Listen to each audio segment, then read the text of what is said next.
Jr. was a 26-year-old filmmaker from Capitol Heights, Maryland. He was a graduate of the University of Maryland and also attended the American International University in London.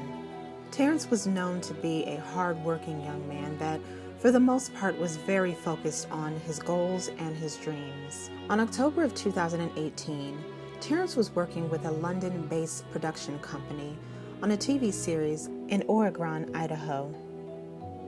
Terrence was supposed to be working on this project well into mid-November. However, at some point, he texted his father, letting him know that he was going to be coming back home around October 10th, yet gave no explanation of why. According to Terrence's friends and family, this was not something that was normal of him. It was not normal for him to cut a work trip short.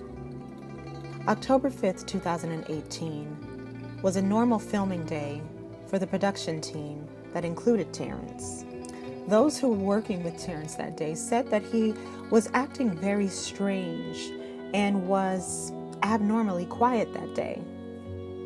At the end of the film day, when everything was wrapping up, the crew members that were around Terrence said that out of nowhere, he dropped his two-way radio and started running. He started running in the direction of a steep cliff and ran down the hill. When this happened, several of the crew members that were standing around when Terrence took off running said that they didn't know what to do. They didn't know what was going on, whether it was a joke or if it was something serious. But there were a few crew members that tried to run after him, but stated that he was too fast and eventually lost track of him. Soon after, the crew tried to look for him, but eventually realized that they were getting nowhere, so they contacted the authorities.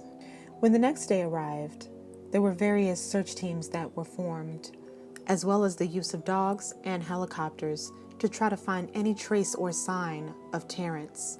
But after a week of the search was called off, with no sign of Terrence at all.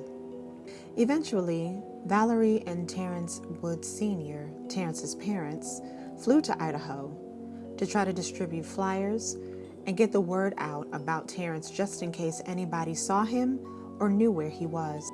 When speaking with authorities and hearing the stories of the crew members that were there when the strange act happened, Terrence's father found it to be strange that there was absolutely no trace of him at all. And even with the efforts of the authority and Terrence's parents, to this day, this case remains unsolved.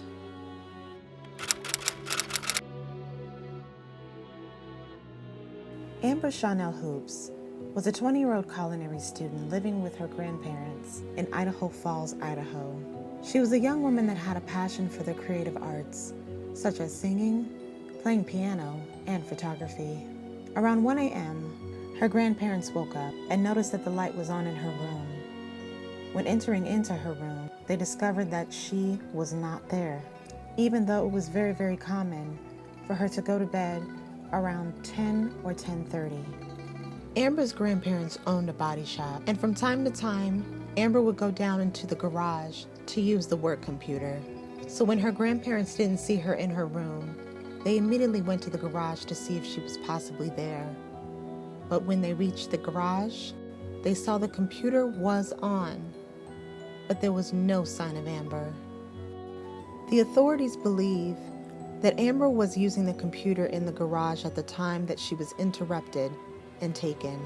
Now, although there weren't very many clues or leads when it came to Amber Hoops' case, there was a person of interest.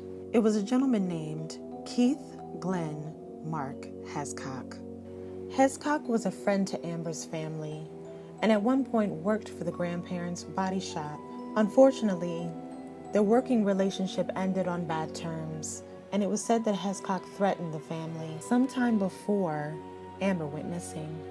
Hoop's case was not the only case that Hescock was connected to. He was also a person of interest in the disappearance of Stephanie Lynn Crane, a 9-year-old little girl that went missing on October 11, 1993. The main reason why Hescock was considered for either of these cases mostly surrounded the fact that not long after Amber went missing, Hescock actually kidnapped a young girl and chained her to a bed in his home. But she was luckily able to free herself and escape to freedom. When she reached safety, the police had gone back to Hescock's home. Hescock saw the police at his house when he was on his way home and led the police on a high-speed chase that ended in him taking his own life. And even though his life ended on that day, it still left a dent in the hearts of the Hoops family, and Amber Hoop's case remains unsolved.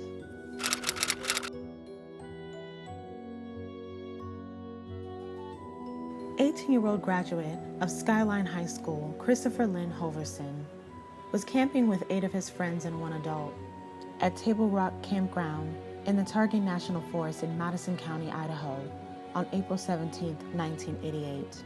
Holverson was having a normal camping experience with his friends when he left his tent around 9:30 p.m. and never returned. There was concern for Holverson's safety, mostly because the day that he went missing, there was a lot of snow and sleet on the ground. And after a certain amount of time, Holverson never came back.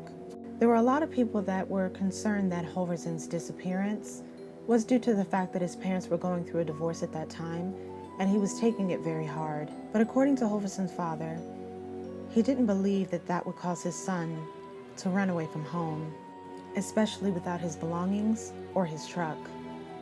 After his son's disappearance, Holverson's father found drug paraphernalia in his room, but when speaking with Holverson's friends, they stated he was not involved with drugs or alcohol. But whether it was drugs, alcohol, or Holverson's parents' divorce that caused him to disappear, to this day, his case remains unsolved. Thank you for joining me for another Mystery Addict video, and as always, stay weird. Normal's overrated.